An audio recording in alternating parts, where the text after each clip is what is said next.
Thanks, Jen. Good to be with you all today. I just at the top wanted to make a couple of points about of context on our current economic situation, and then happy to take questions that you have.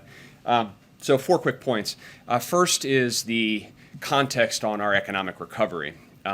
We've learned, based on data that we received over the last several days, that in 2021, our economy experienced the largest single drop in the unemployment rate on record in the history of the country, down to 3.9%. The most jobs created in any year on record, 6.4 million.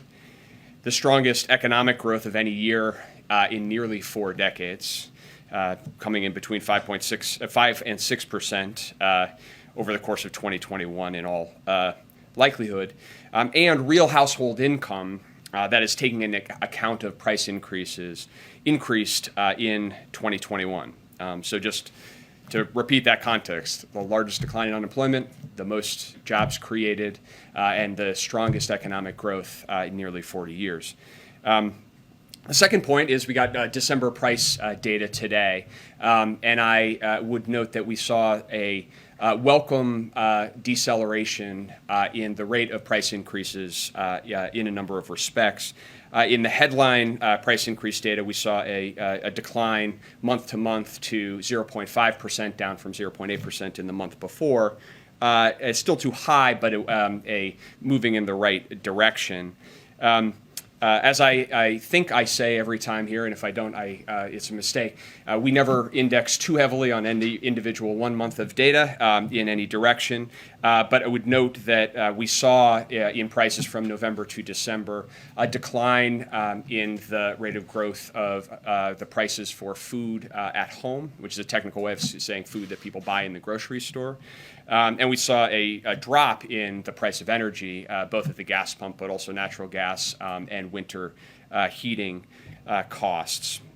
And many of you focused on the annual 7% rate. If we are trying to look at where we are headed, the month-to-month changes are more instructive. And most independent forecasters continue to project that we will see moderation in price increases over the course of 2022. Third point is the global context for this data, both on prices and on economic growth writ large.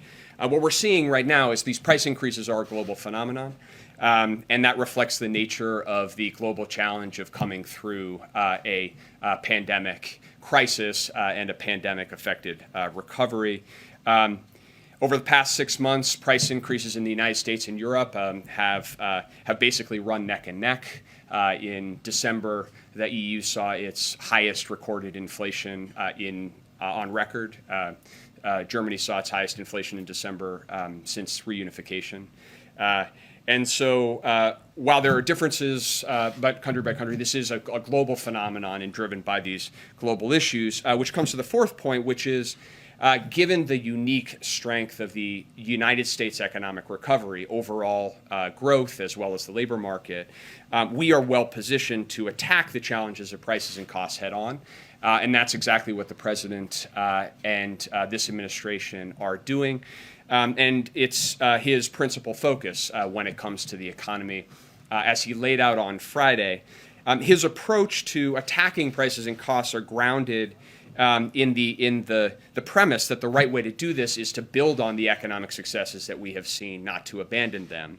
And that really means, with respect to what we in the administration and Congress can do, is to focus on how we can expand the productive capacity of the economy, how we can make sure that our economy can produce more goods and services more cheaply and easily across the country, get more people working, and get to the strong, sustainable growth that we are beginning to see.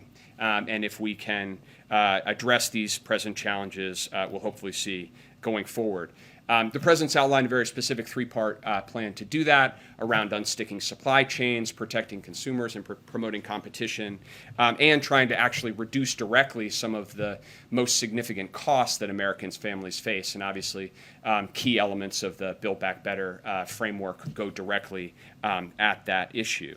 And so I'm happy to talk about the policy details behind that plan in general, but I think just to summarize, we have historically strong economic growth and labor market outcomes.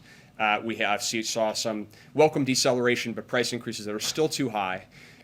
Decidedly a global phenomenon happening everywhere, but we in the United States are uniquely well positioned against that challenge, and that's the president's focus. All right, Beth.